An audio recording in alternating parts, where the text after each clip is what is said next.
guys, so I'm just gonna prime my eyes with MAC's Paint Pot and Painterly. And I know I'm out of the frame, but just ignore it because who cares? No one does. Yeah. Okay, so now I'm just gonna take that golden color and put it on the inner 2/3 of my eye.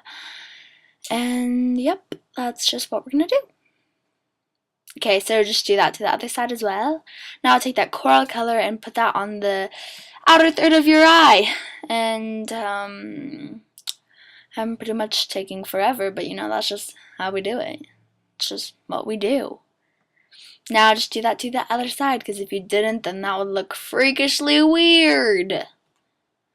Okay, take that brown color and put that in your crease.